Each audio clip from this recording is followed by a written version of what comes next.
యేసు ప్రభు ఆయన రాకడ దినపు సూచనలు చెప్తూ వచ్చేటప్పుడు ఎన్నో ముఖ్యమైన విషయములు తెలియజేస్తూ వస్తున్నాడు. ఆయన చెప్పేటప్పటికి ఆ రోజు ఆ పరిస్థితి ఎలాగుంటుంది అన్నదప్పుడు నోవహు దినాల్లాగా ఉంటుంది అని ఒక్క మాటలు ముగించేశాడు. ఒక మాట వెంటనే చూడాలంటే ఆ దినములు ఒక్కసారి 6:2 దేవుని కుమారులు నరుల కుమార్తెలు చక్కని వారిని చూసి వారందులో తమకు మనసు వచ్చిన స్త్రీలను వివాహము చేసుకొనిరి. ఎవరు దేవుని కుమారులు? ఈరోజు చాలా మంది వాదిస్తుంటారు దేవుని కుమారులు అంటే మనమే కదా, యేసు రక్తంలో కడగబడిన మనము కదా. That is not the word, Hebrew word that is used. బెనాయా ఎలోహిం అన్న మాట ఉంటుంది. దేవుని కుమారులు ఎవరిని కుమార్తెలంట? నరుల కుమార్తెలని. అంటే అక్కడ ఎవరైనా రక్షించబడిన వారు, రక్షణ లేని వారిని వివాహం చేసుకున్నారని అర్థమా? కాదు. దేవుని కుమారులు బెనాయా ఎలోహిం అన్న మాట చూసినప్పుడు ఈ మాట దేవుని కుమారులు అన్న ఈ ట్రాన్స్లేషన్ చాలా చోట్ల బైబిల్లో ఉంటుందండి. యోబు 1:6 దేవదూతలు యెహోవా సన్నిధిని నిలుచుటకై వచ్చిన దినమొకటి తటస్థించెను. అక్కడ చూస్తే ఇంగ్లీష్ లో you see the word the sons of God, same బెనాయా ఎలోహిం అని ఉంటుంది. నెక్స్ట్ 2:1 చదువుదామండి. దేవదూతలు యెహోవా సన్నిధిని నిలుచుటకై వచ్చిన, తెలుగులో ఆ మాట దేవదూతలు అని రాయబడి ఉంది, కానీ ఇంగ్లీష్ లో మీరు చూస్తారు ఏంటి? When the sons of God బెనాయా ఎలోహిం, అదే మాట. సో అక్కడ చూసాం ఇప్పటికే బెనాయా ఎలోహిం అన్నదప్పుడు ఆ మాట చూస్తున్నాము. దోతలు మనుషుని కుమార్తెలతో వారిని చూసి ఆశపడి వివాహం చేసుకున్నారంట. అంటే ఆ మాట అర్థమవుతుందా? ఎవరు ఆ దోతలు? పరలోకం నుండి అప్పుడు దిగి వచ్చారా? దేవుడు పంపించారా? Who are they? లూసిఫర్తో పాటు పడిపోయిన దోతలు ఉన్నారు తెలుసా? 1/3 of the angels are fallen.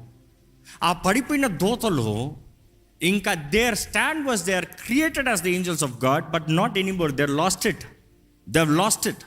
కానీ ఆ పడిపోయిన దోతలు వారు హద్దుని దాటారు. వీరులు నరుల కుమార్తెల్ని చూసి వారితో సంతానం, ఆ సంతానం పేరేంటంటే అక్కడ ఉంది నెఫీనీలు. మీరు అడగచ్చు వెంటనే, ఎలాగండి దేవదూతలు నరులతో పిల్లలు అంటారు? హౌ ఇస్ దట్ పాసిబుల్ అన్నప్పుడు ఈరోజు మన వాక్యంలో ఉన్నదైతే మనం నమ్మేస్తున్నాం. అక్కడ లేకపోతే ఎక్స్ప్లెనేషన్ లేకపోతే మనం అంటే అది ఎట్లా సాధ్యము? అయితే ఒక మాట అడుగుతా, మరి ఎలా గర్భం ధరించింది? నమ్ముతున్నారా? ఎంతమంది నమ్ముతున్నారు? హల్లెలూయా చెప్తారా? దేవుని ఆత్మ, పరిశుద్ధాత్మ ద్వారా మరీ గర్భం ధరించింది. అక్కడ నరుడు వచ్చాడా? పురుషుడు వచ్చాడా?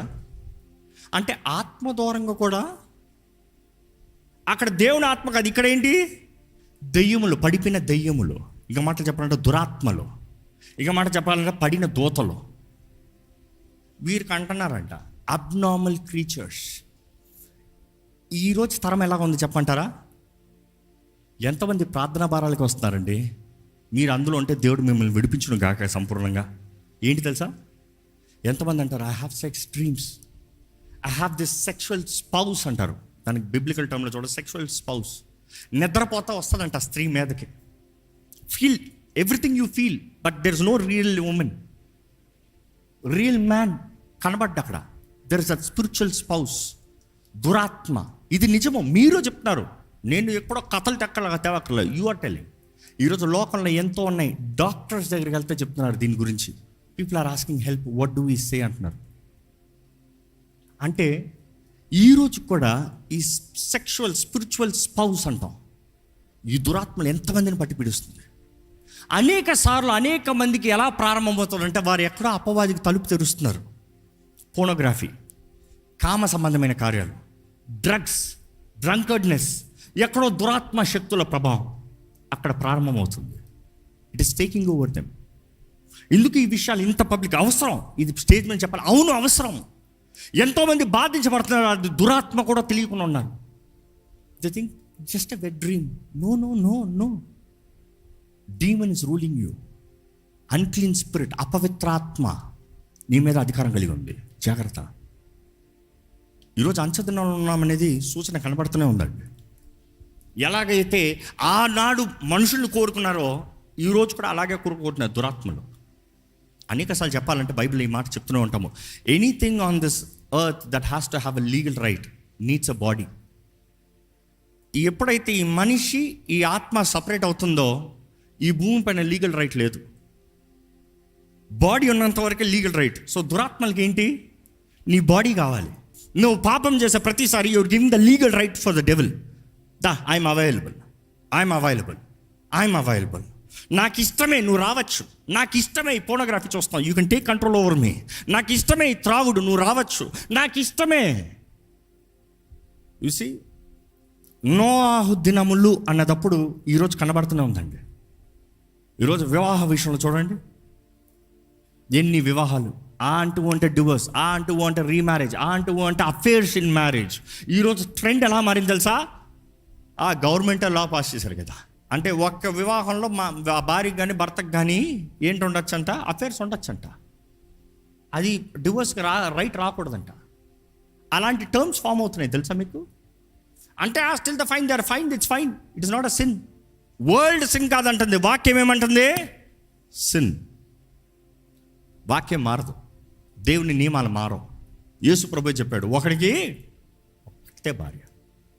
బట్ టుడే విచ్చలవిడి జీవితం, అంధకారం గుమ్మాల్లోకి వచ్చేస్తుంది, గృహాల్లోకి వచ్చేస్తుంది, తరాల్లోకి వచ్చేస్తుంది, తరాలని దోచుకుని వెళ్ళిపోతుంది. ఈరోజు ఎలాగ అయిపోయిందంటే, పిల్లలు ఉంటారండి ఆన్లైన్లో ఎన్ని మాట్లాడొద్దండి.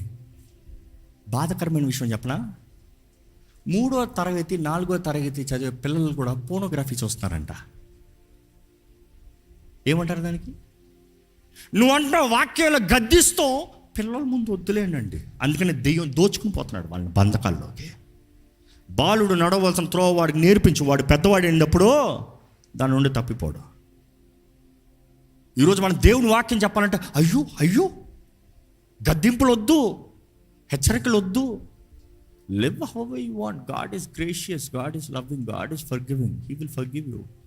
అపవాది దోచుకుని పోతే ఛాన్సే లేదా ఫర్గివింగ్ అడుగుతానికి. తప్పిపోయిన కుమారుడు తిరిగి వచ్చాడు కాబట్టి క్షమాపణ. అసలు వచ్చాడకపోతే ఎవరిది తప్పు? తండ్రి తప్ప? రానివాడిది తప్పు. వాడికి బుద్ధి రాలే, వాడు రాలే. ఈరోజు చాలామంది మనం దేవుని దగ్గర రాకుండా దేవుడు క్షమించుకుంటారు, దేవుడికి బాగు చేసుకుంటారు, బావుడు చేయడు. చాలామంది తల్లిదండ్రులు అంటారు, మా బిడ్డ ఇలా చేస్తున్నాడండి, మా బిడ్డ ఇలా చేస్తున్నాడు, అందుకని ప్రార్థన చేయండి, దేవుడు ఆ బిడ్డను మార్చుకోలేదు. నువ్వేం చేస్తావు? గద్దించావా? ఖండించావా? పోరా బయటికి అన్నావా? వాడు బయటికి పోతాడని భయం అండి. నీ ఇంట్లో అండి నరకానికి మొత్తం అందరిని తీసుకెళ్తాం కదా, పోరా బయటికి అని చెప్పి బుద్ధి తెచ్చుకుని తప్పిపోయిన కుమారుడు పంది పొట్టుల దగ్గరికి వెళ్ళి తిరిగి వస్తాం better. You don't want him to do that. You love him so much. నా బిడ్డ బయటికి వెళ్ళి చేసేసుకుంటాడేమో, జీవితం నేర్చుకుంటాడు. ఈరోజు we like to be the gods. మనం దేవుళ్ళలాగా ఉండాలని ఆశపడుతున్నాం, మనం అన్నీ చేయాలని ఆశపడుతున్నాం. దేవుడు ప్రతి కుటుంబానికి బాధ్యత ఇచ్చాడండి, ప్రతి తండ్రికి బాధ్యత, ప్రతి తల్లికి బాధ్యత. కయ్యనో నీ తమ్ముడు ఎక్కడ? కుటుంబాలను అందరికి బాధ్యత. ఈరోజు మనం అంటున్నాం నాకు అక్కర్లే అంటే పెద్దోళ్ళకి మాత్రం చిన్నోడుగా? లేదు, దావీదు వెళ్ళి చూసరా, యోసేపు వెళ్ళి సమాచారం తీసుకురా, మీ అన్నల సమాచారం. You have to care for each other. అదే ప్రారంభంలో చెప్పా, I don't know, I don't care. నాకు తెలియదు, నాకు అక్కర్లే, నేను రక్షించబడ్డానా చాలు, నేను ప్రార్థన చేస్తున్నానా చాలు. ఊరంతా మార్చలేదంట, తన కుటుంబాన్ని రక్షించుకున్నాడంట. ఈరోజు ఇక్కడ మీ కుటుంబం రక్షించబడకపోతే మిమ్మల్ని అడుగుతున్నాను, ఎప్పుడు రక్షణలో తీసుకుంటారు? దేవుడు మిమ్మల్ని ఎక్కడ అడుగుతాడు? ఊరందరూ మార్చారా దేవుడు అడగడు, కానీ ఫస్ట్ నీ కుటుంబాన్ని మార్చారా అని అడుగుతాడు. ఈరోజు క్రైస్తవులు ఎలా తయారయ్యారు తెలుసా? Secret Christians. By no means no offence. క్రైస్తవత్వం అంటే క్రీస్తుని వెంబడిస్తాం, not just the name Christianity. క్రీస్తుని వెంబడిస్తాం, ధైర్యంగా నిలబడాలనే ప్రార్థన. ఎందుకంటే ఈరోజు చాలామంది రహస్య క్రైస్తవులుగా ఉంటానికి ఆశ, బహిరంగంగా కనబరచాలంట. అపోస్తుల కార్యాలయంలో చూస్తే there is no secret Christians, everybody were public. క్రీస్తు కొరకు శ్రమ గొప్ప భాగ్యంగా ఎంచారు. ఏ నిందైనా ఎవరి ద్వారా తిరిగిరించబడినా ఎంత ఘనంగా ఎంచారంటే దేవుడి కార్యం చూస్తానికి అవకాశం. నీవు విశ్వాసంతో అడుగు తీయడానికి సిద్ధం లేదు, నీ కుటుంబం ఎలా రక్షించబడుతుంది? నువ్వు అంటున్నావు మా ఇంట్లో ఎవరికి తెలియవద్దు. ఎలాగ క్రీస్తు గురించిన వార్త తెలుస్తుంది? నువ్వు అంటున్నావు నేను మాత్రం చాలు. You're so selfish, I don't care. ఎప్పుడు అది పట్టుపట్టింది మీ కుటుంబం వరకు? ఈ వాక్యం వింటారు మనం అర్థం చేసుకోవాలండి. నోవాహు దినములు పాపం విస్తరిస్తూ ఉంటుందంట, అధికమవుతూ ఉంటుందంట. ఎక్కడ 11 వచ్చిన ఒకసారి చదువుతారు, 6:11 ఒకసారి చదువుతారండి ఒకసారి. భూలోకంలో దేవుని సన్నిధియు చెడిపోయి ఉండెను, భూలోకము బలత్కారముతో నిండి ఉండెను. బలత్కారముతో నిండి ఉంది. ఎవడికి వాడు దోచుకుంటావు, ఎవడికి వాడు నాశనం చేసుకుంటావు, ఎవడు ఏమనుకుంటా అంటే ఎవరిది ఏది నచ్చిందా, అమ్మాయి నచ్చిందా తీసుకుని వెళ్ళిపో, అబ్బాయి నచ్చిందా తీసుకుని వెళ్ళిపో, ఇష్టం వచ్చిన విచ్చల వీడే జీవితము, బలత్కారము. కావాలా ఇల్లు కావాలా, ఇల్లు చంపేసి తీసుకో. చూసి అక్కడ అంతా ఎక్స్ప్లెనేషన్ వస్తే మన బైబిల్లో చక్కగా 4 మాటలు రాశారు. బట్ దెన్ ఇవన్నీ నోవా దినాలంట. ఈరోజు చూస్తామండి ద స్పిరిట్ ఆఫ్ రివెంజ్, పగ తీసుకునే ఆత్మ. మీకు ఎవరి మీద పగ ఉందా? ఇట్లా అడగకూడదు. ఎవరినైనా క్షమించాలని మనసు ఉందా? ఎవరినైనా క్షమించాలని మనసు ఉంటే నెక్స్ట్ పగ ఆత్మ. సింపుల్. ఎందుకంటే ఈ ఆత్మ అన్ఫర్గివ్నెస్ అనేది పెద్ద డోర్ తెరుస్తుందంట. నేను క్షమించను అనేటప్పుడు నీ తలుపు తెరబడుతుంది నీ హృదయానికి. పగ ఆత్మ వస్తుంది. May I come in? Red carpet welcome. నేను చెప్తాను ఎలా పగ తీసుకోవాలో. నువ్వు క్షమించావు కదా, నేను చెప్తాను ఎలాగ నాశనం చేయాలో, ఆ కుటుంబాన్ని ఎలాగ నాశనం చేయాలో, ఆ జీవితాన్ని ఎలాగ నాశనం చేయాలో, ఆ భవిష్యత్తును ఎలాగ నాశనం చేయాలో, వాళ్ళు ప్రయాసపడి కట్టినంత ఎలా నాశనం చేయాలో నేను చెప్తాను. ఈరోజు చాలామంది జీవితాలను పాడు చేస్తున్నారు. వై? No reason. పగ, జెలసీ. ఇంకా బైబిల్లో చూస్తుంది ద జెలసీ స్పిరిట్. ఈరోజు చాలామందికి దేవుని మీద విశ్వాసం లేదు. వారే దేవులుగా, వారు దేవుని అధికారాన్ని తీసుకుని వీరు రివెంజ్ చేద్దాం, వీరు పగపడదాం, వీరు నాశనం తీసుకొద్దామని కరప్ట్. ఈరోజు మిమ్మల్ని అడుగుతున్నానండి, దేవుని రాకడ సమీపంగా ఉంది. అంచె దినపు సూచనలు ఎక్కడ చూసినా కనబడుతుంది. సొదొమ గొమొర్రా లాగా కనబడుతుంది ప్రపంచమంతా. ఆ రోజైతే సొదొమ గొమొర్రా అనే ప్రాంతం మాత్రం, ఈరోజు ప్రపంచం మొత్తం అలాగనే కనబడుతుంది. ఆయన రాకడ సమీపంగా ఉంది. మనం ఎలాగ ఉన్నాం? ఈరోజు ఈ వాక్యం వింటున్నవారు, ఆయన రాకడ సమీపంగా ఉంది. క్రీస్తు యేసునందున్న వారికి ఏ శిక్షా విధి లేదు. మనం క్రీస్తు యేసునందున్నామా? అంటే మన ఈ వాక్యం నుంచి మనం గ్రహించుకోవచ్చు. అంచెదినం సూచనలు, నోవహ పరిస్థితులు, అలాంటి కార్యం. నోవహ దినం కూడా ముందు చూస్తున్నాము. హానోక్, నోవహ్, మెతుషాయల్, ఇంకా ఆ తరమంతా చూసుకుంటూ వస్తే వారు దేవుని ఆరాధించిన వారు, దేవుని వెంబడించిన వారు. పాపము, అక్రమము, అన్యాయము, లిటరల్గా దురాత్మలు తిరిగేటప్పుడు కూడా వారు పరిశుద్ధంగా దేవుణ్ణి కలిగిన వారు. సో యువర్ సెయింగ్, కల్చర్ తెలీదా మీకు? ఈరోజు ట్రెండ్ తెలీదా మీకు? ఈరోజు కాలేజీలు ఎలా ఉంటాయో తెలీదా మీకు? ఉద్యోగ స్థలాలు ఎలా ఉంటాయో తెలీదా మీకు? అయ్యో, ఒకప్పుడు నేను యవనస్తులు ఉండేటప్పుడు, నేను ఇంటర్నేషనల్ కంపెనీలు పనిచేసేటప్పుడు నేను అనుకున్నాను వీళ్ళంతా కల్చర్ అంతా మిక్సర్ కల్చర్ కాబట్టి ఇలా ఉన్నారా. కానీ ఈరోజు చూస్తే అలా కాదు. మన లోకల్ ఇండియన్ కల్చర్లో ఉన్నవాడు కూడా అలాగనే బ్రతుకుతున్నాడు. ఈడి భార్య ఆయనతో, ఆయన భార్య ఈడితో, పనికి మాలిన జీవితాలు, విచ్చలవిడి జీవితం, selfish desires. They are fine. Go with one night stand. I'm fine. I don't have a problem. You are my friend. We are friends. We can share. Really? నిజమండి, ఇలాంటి కార్యాలు జరుగుతున్నాయండి, మన మధ్య జరుగుతూ ఉన్నాయండి. ఈరోజు ఎంతమంది స్త్రీలు ఎలా తయారయ్యారో మరి తెలుసామా? భర్త జోలికి వెళ్ళరంట. ఆయన ఎంతమంది పెట్టుకున్నా పర్వాలేదు, ఏం పర్వాలేదు. ఆయన ఏమన్నా అంటే నన్ను ఇంట్లో బయటకు వేసేస్తాడు. నాకు తిండి బువ్వ నాకు ఉండదు కదా. ఆయన ఎట్లా బ్రతికినా పర్వాలేదు, చూసి చూడనట్టు మన దారిలో మనం వెళ్ళిపోతాం. దిస్ ఇస్ ద లైఫ్ ఎంతోమంది బ్రతుకుతున్నారు. Not ready to stand for what is truth, not ready to see transformation, repentance. అంచెదినంలో ఉన్నాం. దేవుడు నాకు ఇలా రాయబడి ఉంది. మరలా రాయబడి ఉంది. దేవుడు సమయం ఇస్తున్నాడు, కృపణిస్తున్నాడు, అవకాశాలు ఇస్తున్నాడు. నోవహ దినములు ఈరోజు కూడా కనబడుతూనే ఉన్నాయి. ఇంకా విషయంలో దీంట్లో చెప్పాలంటే ఎన్నో మర్మాలు వివరించవచ్చు. కానీ దేవుడు ఒకటి అంటున్నాడు, నోవహ దినములు, అంచె దినములు అనేటప్పుడు it is not about fearing the end is coming, but rather be prepared and live your best for God. దేవుడు వస్తున్నాడంటే ఓరక కూర్చొని గదుల్లో తలుపు వేసుకుని లోట కూర్చుంటాం కాదండి. మీరు బ్రతకవలసిన జీవితం, మీరు చేయవలసిన పని, మీకు ఇవ్వబడిన తలాంతులు, మీకు ఇవ్వబడిన సమస్తం ఆయన మహిమార్థమై మనం తినినను, త్రాగినను, వస్త్రములు ధరించుకున్నాను, ఉద్యోగం చేసినను, ఏది చేసినను దేని నిమిత్తమై ఉండాలంట చెప్పలేదా వాక్యంలో? చేయొద్దని కాదు. ఎందుకంటే అనేక మంది నోవహ దినాల్లో తింటూ తాగుతూ పెళ్లి చేసుకుంటూ, అయితే మనం పెళ్లి చేసుకోవద్దు, మనం తినొద్దు, మనం తాగొద్దు, అట్లా గదిలో కూర్చుని ఉందాం. No, you have not understood the subject. I believe today you have understood. ఎలా ఉండాలంట? మనం ఏది చేసినాను దేవుని మహిమార్థమై ఉండాలంట. దేవుని మహిమార్థమై. మిమ్మల్ని అడుగుతున్నానండి, మీ జీవితము దేవుని మహిమార్థమై ఉందా? Are you living your best? Yes. ఎందుకంటే గత కొన్ని వారాల ముందు చెప్తూ వచ్చాము, అంచెదనపు సూచనలే, కానీ దేవుడు అంటాడు అంచెదనములో నా ఆత్మను కుమ్మరిస్తా. ఒక మనిషి పైన కాదు, అందరిపైన నా ఆత్మను కుమ్మరిస్తాననుంది. ఏం చేస్తారంట? వారు దర్శనములంట, ప్రవచిస్తారంట, కళలంట. ఇవి అంచెతనంలో మనం చేయాలి, దేవుని ప్రజలమైన మనము చేయాలి. యువర్ సేయింగ్ ఐ కాంట్, నాకు పడుకుంటాక టైం లేదు, కళలు ఎక్కడికంట? దేవా నన్ను డిస్టర్బ్ చేయొద్దు, నీ విషన్స్ అంతా నాకు వద్దు, నాకు పీస్ స్లీప్ కావాలి. ఎంతమంది నిజంగా ప్రార్థన చేస్తారని పడుకునేటప్పుడు, దేవా నాతో మాట్లాడే, నేను పడుకునేటప్పుడు నా ఆత్మతో మాట్లాడు ప్రభా. నేను ఎప్పుడు చెప్తా ఉంటాను, మరలా చెప్తాను, when you go to bed, నా ప్రార్థన అంటే ఇలాగ ఉంటుంది. దేవా శరీరంలో మనసుతో నేను ఇంతసేపు నీతో ప్రార్థన చేస్తున్నాను, మాట్లాడుతున్నాను, కానీ ఇదిగో ప్రభా ఈ దేహానికి రెస్ట్ ఇస్తున్నాను, కానీ నా ఆత్మ నీతో కనెక్ట్ అవ్వాలని ఆశగా ఉంది. Talk to me through visions, talk to me through dreams, give me faith, let your spirit take over me. ఏ దురాత్మ ఒక బిడ్డ పైకే వచ్చి దాడి చేయగలిగినప్పుడు పరిశుద్ధాత్ముడు నీతో కలిసి నేను బలపరచలేడా? దురాత్మ చేస్తానని నమ్ముతావు, పరిశుద్ధాత్మ చేస్తానంటే అవుతుందంటావా అంటున్నావు. That is the evidence. Seeing, why don't you show the evidence of the Holy Spirit? You see, that is the difference. నమ్మరు, విననొల్లని ప్రజలు, దురద చెవులు. ఈరోజు దేవుడు మీతో మాట్లాడుతున్నాడండి.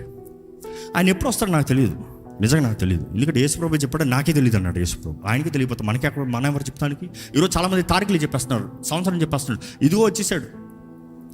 ఒక మాట చెప్తాను, ఈ సూచనలను చూపించాడు. ఈ సూచనలను చెప్పినప్పుడు ఇది కేవలం ప్రారంభమే, ప్రారంభం కాబట్టి you are in the finale. కాబట్టి get ready, you have time, this is your best season to live right. హానోకు దేవునితో నడిచాడంట, దేవుడు అతన్ని కొనిపోయాడంట, ఉగ్రత వస్తానికి ముందే కొనిపోయాడంట. ఈరోజు చాలామంది డోంట్ బిలీవ్ ఇన్ రాప్చర్. ఇద్దరు ఉంటారంట, ఒకరు కొనిపోతున్నారంట, ఎత్తబడుతున్నారంట. రాప్చర్ అన్న మాట బైబిల్ ఎక్కడ ఉందండి? అలా చూస్తే ఈరోజు మనం మాట్లాడే చాలా మాటలు బైబిల్లో లేదు. బట్ అది లాటిన్లో ట్రాన్స్లేట్ చేసినప్పుడు ఆరోహణం అవుతాము, ఎత్తబడతాము అన్న మాటకి రాప్చర్ అన్న మాట ట్రాన్స్లేట్ చేశారు. సో ఈరోజు అపవాది ఎలా మైండ్లో మారుస్తారో తెలుసా? ఈ మాట ఎక్కడ ఉంది చూపి. ఆ మాటగా రాయలేదు, కానీ ఆ మాట అర్థం రాయబడి ఉంది. Get the truth, but we want show me evidence. ఈరోజు లా కూడా అలాగే పనిచేస్తుంది కదా, సత్యాన్ని నమ్మరు, ఎవిడెన్స్ చూపి. అపవాదం అనలేదా ఇది నిజమా, అక్కడే పడిపోయిందావా? ఇది నిజం నేను నమ్ముతున్నానంటే అయిపోయింది కదా. ఇది నిజమా అన్నదప్పుడు నెక్స్ట్ డైలాగ్. ఈరోజు ఎంతోమంది ఇది నిజమా అన్న క్వశ్చన్ వచ్చేటప్పుడు అపవాదిని మైండ్ని దాడి చేసుకుని వెళ్ళిపోతున్నాడు, వాక్యాన్ని దొంగించుకుని వెళ్ళిపోతున్నాడు. కను రెప్ప పాటును ఎత్తబడతారంట. You see, Bible is very clear on this. ఆయన మేఘారుడుగా వస్తామో చూస్తారంట, కానీ అదే సమయంలో ఆయన దొంగ వలన అనుకోని గడియలు వస్తాడంట. ఆయన అకస్మాత్తుగా వస్తాడంట. ట్వింక్లింగ్ ఆఫ్ అన్ ఐ, కనురెప్ప పాటున ఎత్తబడతాడంట. అదే సమయంలో రాయబడి ఉండదు ఏమని? బోరధ్వని శబ్దము, ఆర్క్ ఏంజల్ క్రైకి మరణించిన వారు మొదట తిరిగి లేచి ఎత్తబడుతున్నారంట. దాని తర్వాత ఎవరైతే సజీవులు సిద్ధపడి ఉన్నారో వారిని వారితో మధ్య ఆకర్షణలో కలుసుకుంటారంట. You see, the incidences are different, the arrival is different. But then I'm asking you today, నువ్వు నీతిగా బ్రతుకుతే తీర్పు వచ్చేటప్పటికి క్రీస్తు యేసునందున్న వారికి ఏ శిక్షా విధి లేదు. Because you are already justified, you are judged through Christ. క్రీస్తు ద్వారా తీర్పు తీర్చబడ్డావు. నీ బ్రతుకు, నీ జీవితం మాత్రం ఆయన చేతిలో సమర్పించుకుని, ఆయన సాక్షిగా, ఆయన బిడ్డగా ఆయనతో వెంబడిస్తూ ఉంటే నీవు ఆయన రాజ్యంలో నిశ్చయంగా ఉంటావండి. ప్రపంచపు పరిస్థితులు ఎన్నెన్నో ఉండొచ్చు, let not the world influence you, let Christ influence you. ఈరోజు ఆయన శిష్యులుగా, ఆయన సాక్షులుగా బ్రతకాలంటే యేసుప్రభు అంటున్నాడు, తను ఉపేక్షించుకుని తన సిలువెత్తుకుని నన్ను వెంబడించాలి. ఈరోజు ఈ వాక్యం వింటున్నాం మనము. దేవుని వాక్యంలో ఎన్నో విషయాలు దేవుని గురించి ఉందండి. స్వార్థపరులు, అతితేంజరులు, దేవదూషణ చేయువారు, ఇంకా తిమోతి పత్రిక రాయబడి ఉంటుంది. పౌలు మరల రాస్తూ ఉంటాడు, పేతురు రాస్తూ ఉంటాడు. ఈ విషయాలు మరల తెలియజేయబడుతూ ఉంటుంది. అంచె దినముల మనుషులు ఎలాగ ఉంటారో ప్రకటనల గ్రంథంలో కూడా రాయబడి ఉంటుంది. కానీ ఈరోజు మనము మన జీవితాలను ఎలాగ కాపాడుకుంటున్నామో, అకస్మాత్తుగా వస్తుందంట వరద, అకస్మాత్తుగా. You got B right. మీరు దేవునితో సరిగా ఉన్నారా? ఆయన రాకడ వస్తే ఎత్తపడతానికి సిద్ధమా? ఏదో దేవుడు వస్తే నేను ఎత్తపడతానని మాత్రం కాదు, కానీ ఆయనకి లెక్క చెప్తానికి have you live the life best? Have you live the life best? That's all I am asking. ఈరోజు చాలామందికి యేసు వస్తే నేను ఎత్తపడిపోతే సరిపోతుంది. నో, లెక్క చెప్పాలి. You have to live the right, you have to be blessed. బలా నమ్మకమైన మంచి దాసుడా, 10 పట్టణములు పైన అధిపతిపై ఉంటావు. నువ్వు 5-10 చేసావు కదా, 10 పట్టణముల పైన నువ్వు అధిపతిపై ఉంటావు. 5 పట్టణముల పైన అధిపతి ఉంటావు. నువ్వు కొంచెంలో నమ్మకం ఉన్నావు వాటి అధికమైన వాటిపైన అధిపతిగా చేస్తాను. You see, it is about ruling with Christ. It is living the best life. ప్రకటన గ్రంథంలో ఉంటుంది, పిల్లర్ పైన, ఆలయపు పిల్లర్ పైన నీ పేరును రాస్తా. I will give you credit. జీవ కిరీటాన్ని ఇస్తా. You see, multiple times God talks about honour in the kingdom of heaven. ఈరోజు మనం అంటున్నా అవన్నీ అక్కర్లేదు నాకు, ఏదో అట్లా వెళ్ళిపోతే చాలు. ఈరోజు దేవుడు తానే మన మధ్య కార్యం జరిగించాలని ఆశపడుతున్నాడు అండి. కానీ మరలా చెప్తున్నా, పరిశుద్ధాత్ముడు ఈ భూమి పైన ఏ కార్యం చేయాలంటే ఈరోజు నీవు కావాలి. ఎక్కడ తల నుంచి ఒక చిన్న ప్రార్థన చేసుకుందామండి. మనస్ఫూర్తిగా ఆయన రాకడ సూచనలు చూస్తున్న మనము, యేసు ప్రభు ఇచ్చిన ఆ సూచనలు, ఈరోజు ప్రస్తుత పరిస్థితులను ఎరిగి ఉన్న మనము మన జీవితాలను చక్కపెట్టుకుంటూ జాగ్రత్త పడుతూ ఆయన వస్తే ఎత్తబడేవారుగా, ఆయన వస్తే ఆయన రాకడలో బోరధ్వని శబ్దములు ఆ కనురెప్పపాటును ఎత్తబడేవారుగా ఉండటానికి సిద్ధపడ్డామా, సిద్ధపాటు కలిగి ఉన్నామా అని పరీక్షించుకుందాం. ఈరోజు నీవు బ్రతుకుంటావో మరణిస్తావో తెలియదండి. ఆయన రాకడ వచ్చేటప్పటికి నీవు బ్రతికినను మరణించినను ఆయన రాకడ కొరకు సిద్ధపడిన వ్యక్తివైతే, ఆయన రాకడ వచ్చేటప్పుడు మరణించిన వారైతే, క్రీస్తునందు నిద్రించిన వారు మొదట ఎత్తబడతారంట. దాని తర్వాత బ్రతికున్నవారు మధ్య ఆకాశంలోకి వారితో కలుస్తారంట. ఈరోజు మనము ఆయన కొరకు సిద్ధపాటు కలిగిన వారుగా, ఆ మహా ఉగ్రత, గొప్ప ఉగ్రత, గ్రేట్ ట్రిబులేషన్ నుండి, ఆ దేవుని కోపాగ్ని, దేవుని ఉగ్రత నుండి తప్పించుకున్న వారు ఉండాలి. దేవుని ఉగ్రత వచ్చేటప్పటికి మనం చూస్తాము, నోవహు పరిస్థితుల్లో ప్రపంచమంతా దేవుని ఉగ్రతను చూశారు, కానీ నోవహు తన కుటుంబము, ఆ ఓడలో ఉన్నవారు దేవుని కాపుదల, దేవుని క్షేమము, దేవుని దయ, దేవుని ప్రొవిజన్, దేవుని హస్తంని కలిగి ఉన్నారు. ఈరోజు ఆయన రాకడ వస్తే విల్ యు బీ దేర్? ఈ లోకం పైన దేవుని కోపము వచ్చేటప్పుడు, ఉగ్రత వచ్చేటప్పుడు నీవు ఆయనతో, ఆయన వైపు, ఆయన క్షేమంలో ఉంటావా? లేకపోతే ఆయన ఉగ్రతకి బలైపోతావా? సమస్తం ఎరిగిన దేవుడు ఈరోజు నీకు అవకాశాలు ఇస్తున్నాడు, నీకు తరుణాలను ఇస్తున్నాడు, నీకు కృపణిస్తున్నాడు. ఎవరో సరిలేరని నువ్వు ఇలాగ ఉంటానని don't blame others for your mistakes. ప్రతి వాడు దేహంతో జరిగించిన దానికి లెక్కప్ప చెప్పాలంట. You are accountable for yourself. Live right, set right. దేవుని ఆత్మ మీతో మాట్లాడేటప్పుడు మీకు సమాధానం కలగాలని వేడుకుంటానండి. Note offence, conviction. క్రీస్తుతో పాటు సమాధానం పడువారుగా, క్రీస్తుతో కలిసేవారుగా ఉండాలని ప్రార్థన చేస్తున్నాను నేను.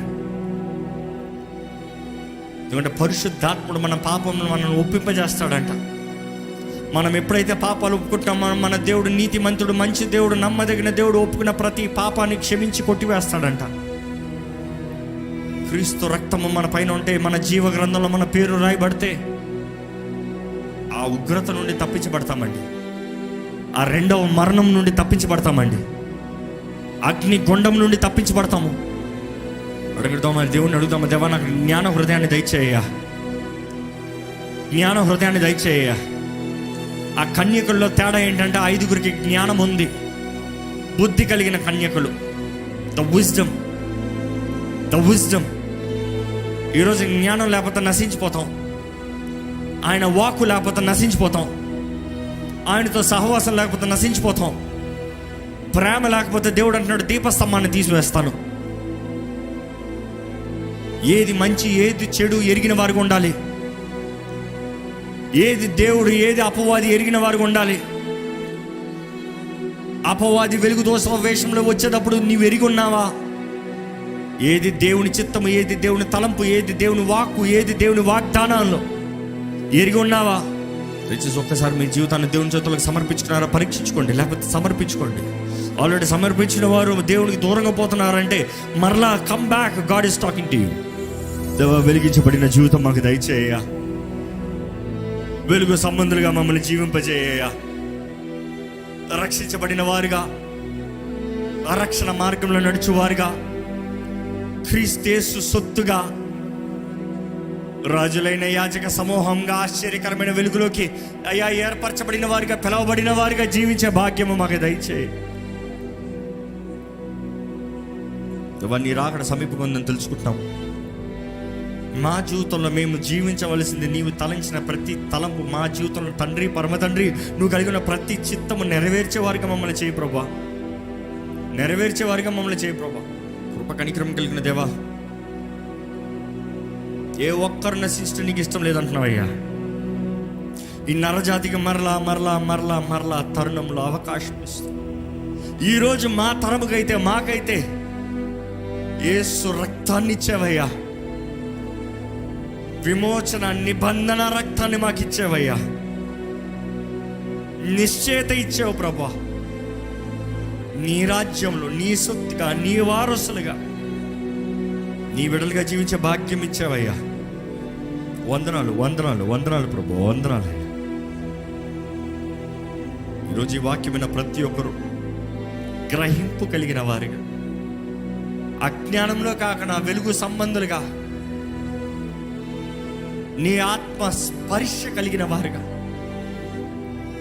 నీ ఆత్మ నడిపింపు కలిగిన వారుగా, ఎవరో ఎలాగ ఉన్నారనేది లెక్క కాకుండా మా జీవితము నీ చిత్తంలో, నీ తలంపుల ప్రకారం నీవు సిద్ధపరిచిన కార్యాలు అనుభవిస్తూ, ఎన్ని శ్రమలు వచ్చినా, ఎన్ని పోరాటం వచ్చినా, ఈ లోకమంతా అంధకారముతో, ఈ పాపపు సంబంధములతో, దురాత్మల ప్రభావములతో నిండి ఉంచనిగా దేవా, పోరాటంలో ఉన్నాయని, యుద్ధంలో ఉన్నాయని గ్రహింపు కలిగిన వారిగా, కానీ ఏది ఏమైనాను నిన్ను ప్రేమించే వారికి సమస్తము సమకూర్చి జరిగిస్తామనే విశ్వాసము కలిగిన జీవితములుగా నీ రాకడలో ఎత్తబడే భాగ్యము మా అందరికి దయచేయమని, నీ కృపలో మమ్మల్ని నడిపించమని వేడుకుంటూ, విత్తన వాక్యాన్ని ముద్రించి ఫలింపజేయమని, చేయబడిన పరిచర్యలు దీవించమని నజరేయుడైన యేసు నామములో అడిగి వేడుచున్నాం తండ్రి, ఆమేన్.